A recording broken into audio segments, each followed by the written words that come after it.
Good day, people in the internet. Welcome to Behind the Scene of Tourism and Hospitality Ethics. Today, we'll uncover real workplace experience and how ethics shape professionalism in our industry. With me are tourism and hospitality professionals who will share their insights.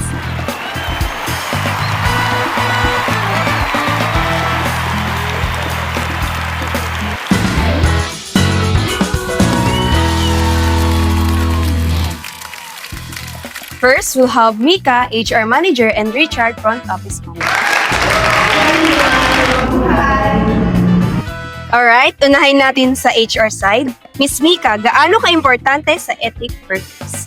Well, Miss Hart, everyone, very, very important ang work ethics sa hotel industry. Number one rule namin dito is bawal ipalabas ang confidential matters or confidential files ng mga guests. For example, I also encountered when I was in a front office before ako maging HR manager. Like, isang guest na lumapit sa akin and she was asking kung pwede niya bang makita or makuha yung room number ng husband niya because nalaman niya na her husband is cheating on her. Pero dahil kahit pa nakakaawa tingnan yung babae, hindi namin pwede ipakita or sabihin sa kanya yung room number kasi guess pa rin namin yung nakasalala yung name ng hotel namin against doon sa babae na yun.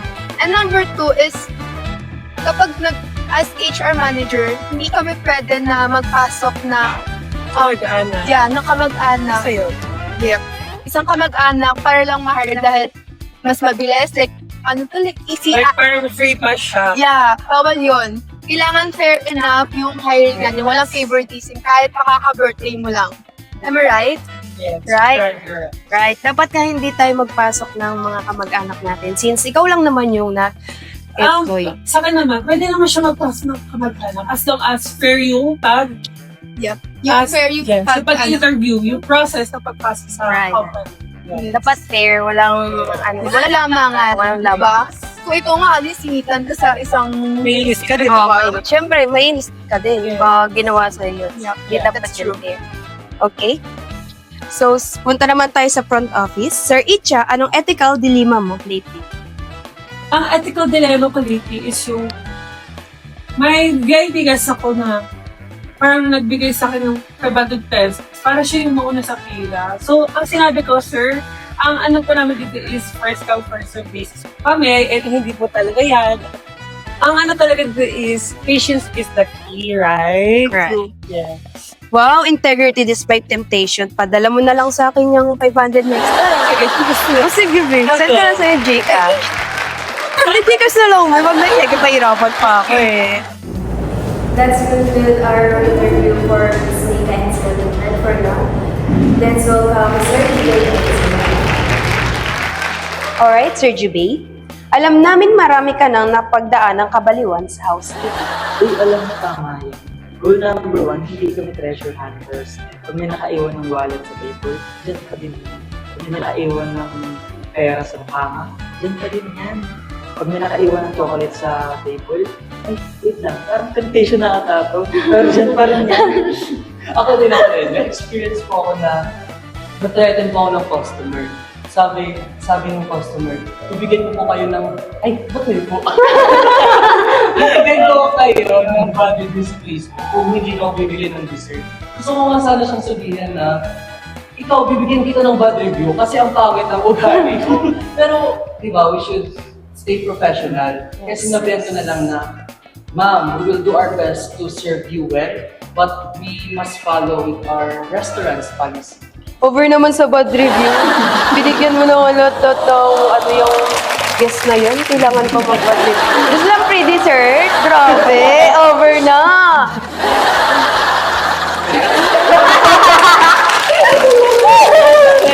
Let's have advertisement first. See you later, alligator!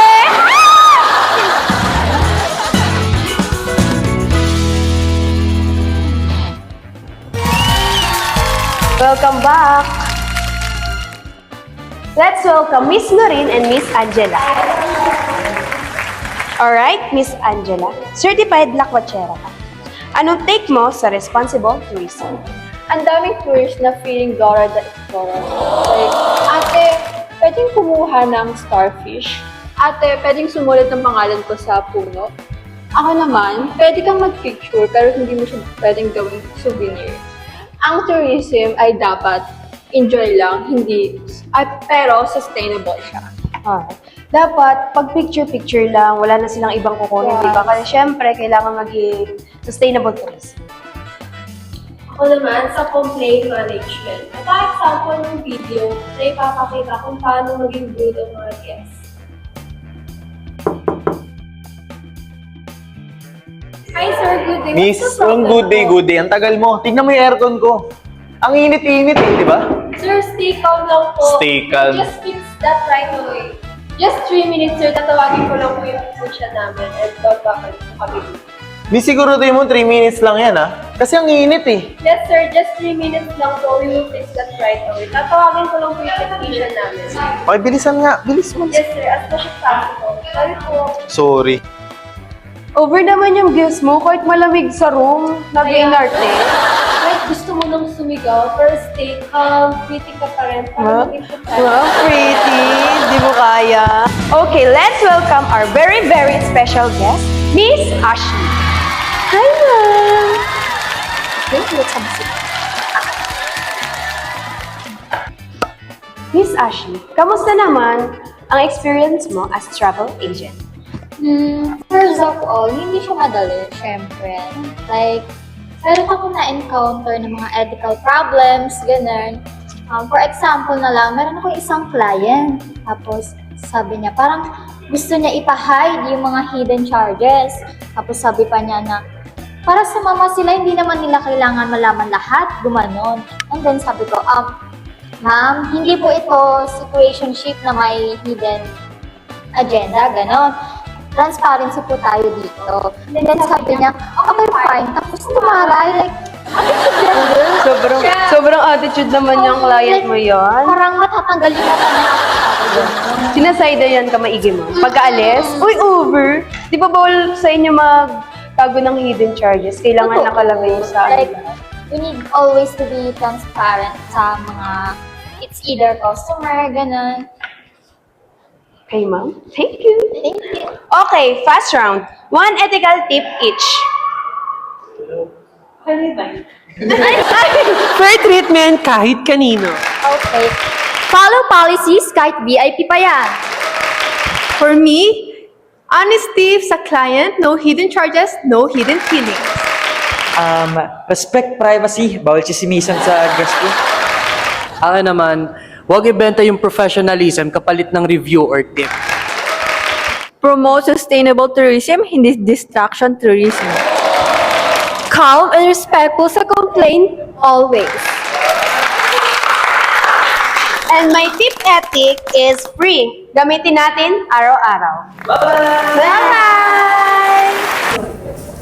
Ayan, mga ka-hospitality, nakita natin kahit nakaka-stress ang ating industry natin, ethics make us legit pros.